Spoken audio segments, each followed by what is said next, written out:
प्रिय धर्मात्मन, आज हम समाधि के परम साधक आचार्य श्री विमल सागर जी महाराज इस विषय पर चर्चा करने के लिए उपस्थित हुए हैं। दिगंबर आमनाय में जितने विद्यमान ग्रंथ हैं उनमें सारभूत रूप से 3 विशेष बातें लिखी हुई है। पहली बात, एक बार भी कोई जीव सम्यक दर्शन प्राप्त कर ले, वो चाहे अंतर मुहूर्त करके वापिस मिथ्यात्व में पहुंच जाए तो भी वह जीव अर्धपुद्गल परिवर्तन काल से अधिक काल इस संसार में नहीं होता और ये अर्धपुद्गल परिवर्तन काल पूर्ण संसार काल रूपी सागर के सामने एक बूंद के बराबर है। दूसरी सारभूत बात मिलती है कि यदि कोई भावलिंग ग्रहण करे, मुनि अवस्था ग्रहण करे, तो वह 32 बार से अधिक मुनि नहीं बन सकता। अर्थात मुनि अवस्था को धारण करने वाला जीव, सकल संयम को धारण करने वाला जीव 32 बार से अधिक मुनि नहीं बनता। 7 भव गहनानि, 7 या 8 भव धारण करता है। उसी भव से मोक्ष जाए, बहुत अच्छी बात है। 2-3 भव गहनानि, यह भी संभव है, लेकिन उसकी संसार की मात्रा 8वें भव का उल्लंघन नहीं करती। अर्थात सम्यक दर्शन को धारण करने वाले जीव का अर्धपुद्गल परिवर्तन संसार शेष है। मुनि दीक्षा धारण करने वाले का 32 भव प्रमाण संसार शेष है और 32 भव मुनि भव, अन्य भव नहीं, क्योंकि मुनि से मुनि नहीं बनेंगे, मुनि से स्वर्ग जाएंगे, स्वर्ग से वापस आकर के मुनि बनेंगे। तो 32 भव प्रमाण मुनि भव और संलेखना करने वाले के तो ये भव भी, मोक्ष जाने का भव भी, बीच में आने वाली पर्यायें भी। जैसे मुनि बन करके स्वर्ग गए, स्वर्ग से आकर के अन्य पद को प्राप्त हुए, मुनि नहीं बने, तो वो मुनि भव नहीं गिना जाएगा। इस तरह 32 बार प्राप्त करने के लिए अनेक भव हो सकते हैं,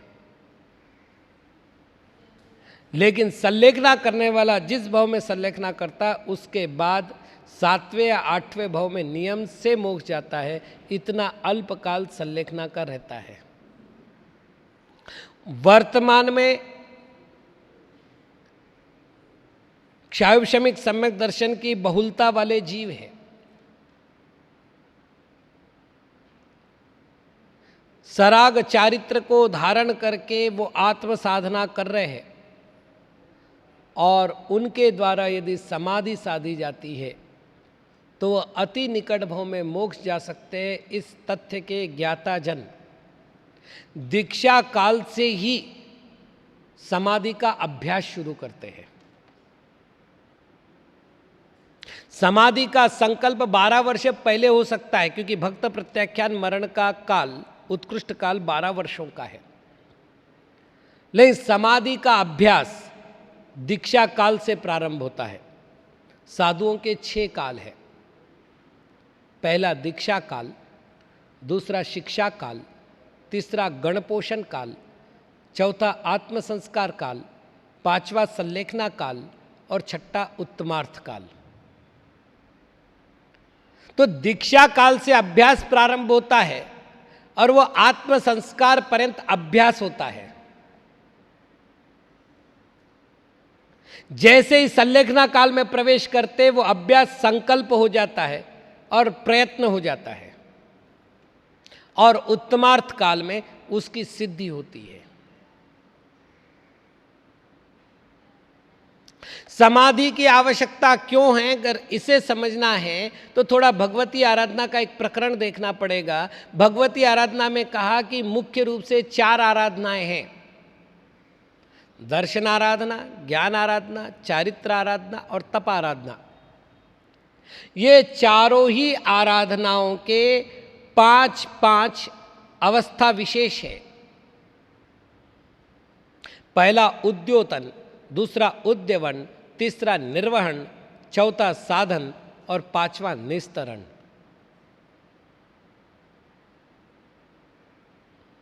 निस्तरण का अर्थ है अपने उस गुण समुदाय को इस भव से भवांतर में साथ ले जाना।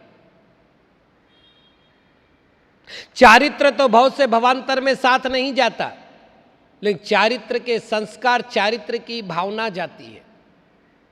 इसी प्रकार तप भव से भवांतर में साथ नहीं जाता, किंतु तप के संस्कार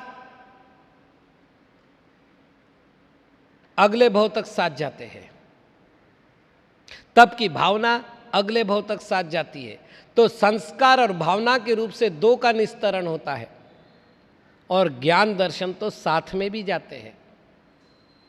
ज्ञान भावना भी जाती है, ज्ञान संस्कार भी जाते हैं, और ज्ञान स्वयं भी जाता है। ऐसे ही दर्शन के विषय में समझना चाहिए। जिसका निस्तरण नहीं हुआ है उसकी आराधना अपूर्ण है। इसलिए संयम ग्रहण का अंतिम फल क्या? आचार्य समंतभद्र महाराज के शब्दों में कहा जाए तो अंतःक्रियाधिकरणम तपः फलम। अंतिम क्रिया का साधन क्या? 1, और तप का फल क्या? 2। यदि ये 2 प्रश्न किए जाए तो उत्तर 1 होगा, समाधि मरण। जिसमें व्याधि उपाधि आदि सब समान हो जाती है, उसको समाधि कहते हैं। या धी शब्द स्त्रीलिंगी है, इसलिए सम जो विशेषण है वो स्त्रीलिंगी होने बाद समा हो जाएगा। समा है जिनकी धी अर्थात बुद्धि, उसे कहते हैं समाधि। अर्थात जीवन में, मरण में, लाभ में, अलाभ में, संयोग में, वियोग में, शत्रु में, मित्र में, कांच में, कंचन में, महल में, मसान में, अत्यंत विपरीत 2 परिस्थितियों में, 2 मनस्थितियों में मन की बुद्धि एकदम समा रहना, उसका नाम है समाधि। और समाधि के साथ जो मरण होता है उसे कहते हैं समाधि मरण। इसे सामान्य लोग धारण नहीं कर पाते, इसको धारण करने वाला परम वीर होता है, इसलिए इसे वीर मरण कहा है। इस समाधि को प्राप्त करने के लिए 2 विधियां हैं। एक द्रव्य विधि है, एक भाव विधि है। द्रव्य विधि में आहार आदि का क्रमशः कृषिकरण की क्रिया होती है, और अंतरंग अर्थात भाव संलेखना में परिणाम में जो कषाय आदि विभाव है उनका कृषिकरण का कार्य होता है। सत्य यानी समीचीन रूप से लेखना यानी कृष करना, कमजोर करना, हीन शक्तिक बनाना। तो भोजन आदि को कम किया गया है, ठीक इधर विभावों को कम किया गया है। इस स्थिति को देख करके इसी मरण को संलेखना मरण भी कहा जाता है।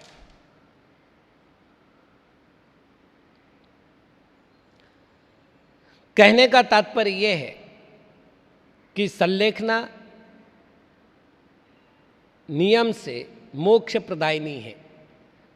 वर्तमान के सभी मुनिराज जानते हैं कि वर्तमान में साधकों को कर्म क्षपण करने की पात्रता नहीं है, इसलिए वो इस भव से मोक्ष नहीं जा सकते। फिर वे दीक्षित क्यों होते हैं? केवल इसलिए कि वो समाधि की साधना कर सके, ताकि जिस दिन भी उचित द्रव्य क्षेत्र काल भाव प्राप्त होगा उस दिन वे मोक्ष प्राप्त कर सके। आचार्य श्री विमल सागर जी महाराज हमारे चर्चा के केंद्र बिंदु है। अतः उनकी पूरी जीवनचर्या का अवलोकन करके हमें निर्णय करना होगा कि आचार्य की संलेखना कैसे हुई।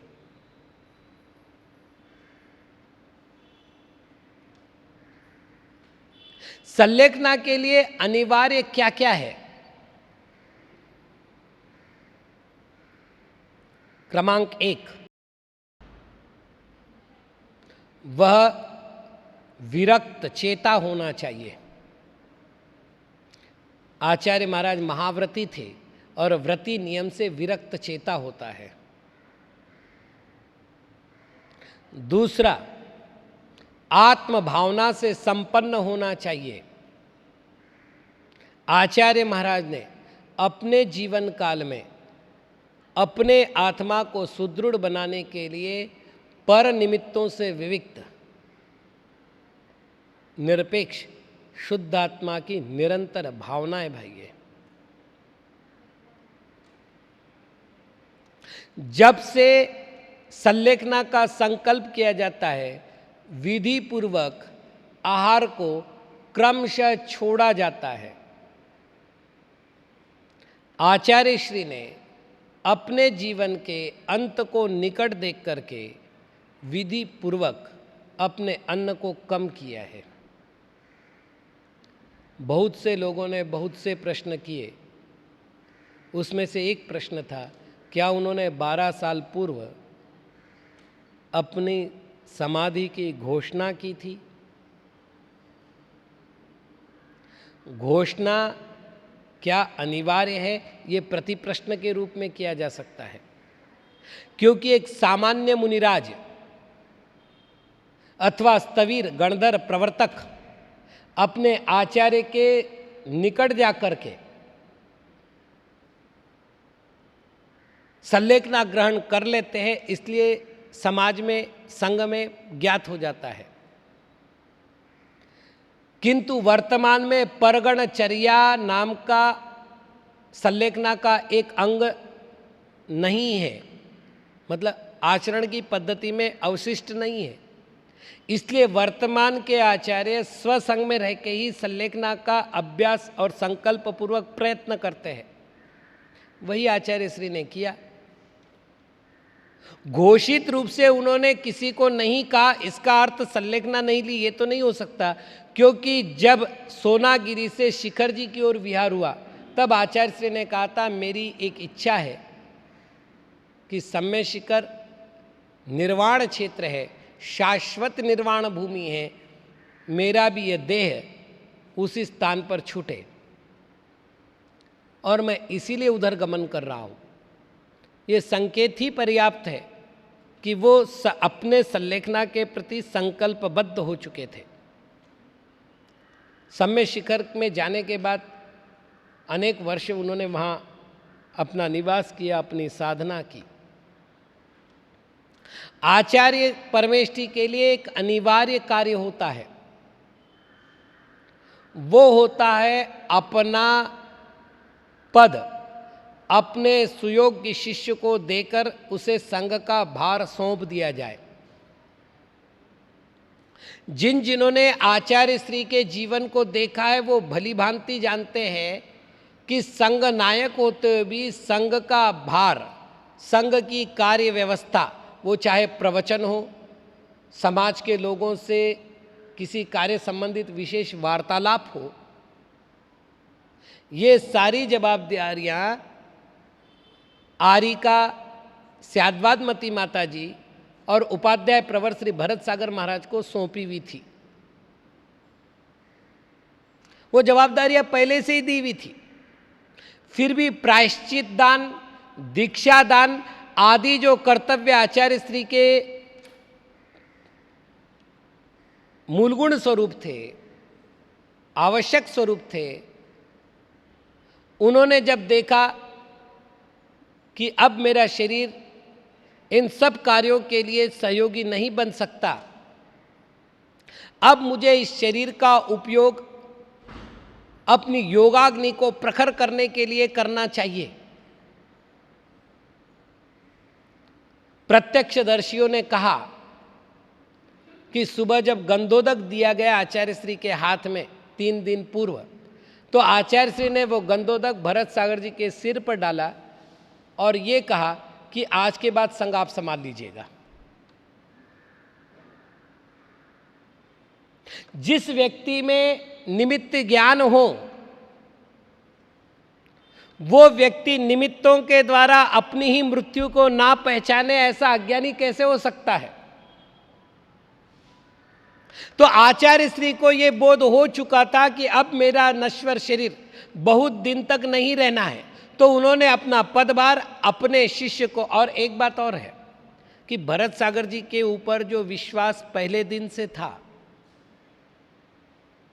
सभी भक्त और सभी शिष्य जानते थे कि उत्तराधिकारी घोषित अघोषित रूप से भरत सागर जी ही है, तो केवल गंधोदक माथे पर रख कर के घोषणा कर दी कि भाई आज के बाद इस संघ का भार आप संभालो। और उस गंधोदक लेते समय पूरा चतुर्विद संघ वहाँ था जो उनके अधीनस्थ था, तो आचार्य तो उन्हीं का बनाना था, बना दिया, अपने भार से मुक्त हो गए। और अंतिम जो 3 दिनों की साधना है, आचार्य भरत सागर जी महाराज बड़े गदगद हृदय से कहते थे कि मैंने निकट रह कर के गुरुदेव की वो चर्या देखी है। भरत सागर महाराज ने अपने जीवन के कई वसंत आचार्य श्री के चरणों में व्यतीत किए। उन्होंने कहा उन दिनों में, मतलब उन 3 दिनों में, आचार्य श्री का मुख अलौकिक आभा से युक्त हो चुका था। जैसे कोई वर घोड़ी पर चढ़ने के लिए उत्सुक होता है, आचार्य श्री समाधि के लिए उत्सुक थे और उसी दृढ़ भावनाओं से, उसी महानतम पुरुषार्थ के द्वारा महामंत्र का, नमोकार का स्मरण करते हुए उन्होंने अपनी अंतिम श्वास भी पूर्ण की। इस संसार से विदाई लेते समय जो भक्तों पर गुजरी, उसको रविंद्र जैन के एक वाक्य के द्वारा ही कहा जा सकता है, उन्हें मृत्यु ने, हमें मृत्यु के समाचार ने मारा। जिनका पार्थिव शरीर भी अनेक गुणों का पिंड था, जिनकी मूर्ति रत्नत्रय का और मोक्ष मार्ग का साक्षात प्ररूपण करने वाली थी, जिनका वात्सल्यमयी हाथ न जाने कितने जीवों के कष्टों का निवारण करने वाला था, उस साधु की समाधि से पूरे समाज में सन्नाटा था। मैं तो मालपुरा के साइड में था, जब मालूम पड़ा दिन भर बेचैन रहा। ऐसा लग रहा था जैसे हमने अपना आधार खो दिया है। जैसे जड़ खत्म हो जाए तो वृक्ष भले ही कितना ऊंचा हो, उसको नष्ट होने में समय नहीं लगता। हम ये सोच रहे थे कि हमारे श्रवण संघ का पूरा आधार ही चला गया। आज आचार्य श्री ने जितनी साधना की, उस साधना का पूरा निचोड़ अपनी समाधि को प्राप्त करके किया।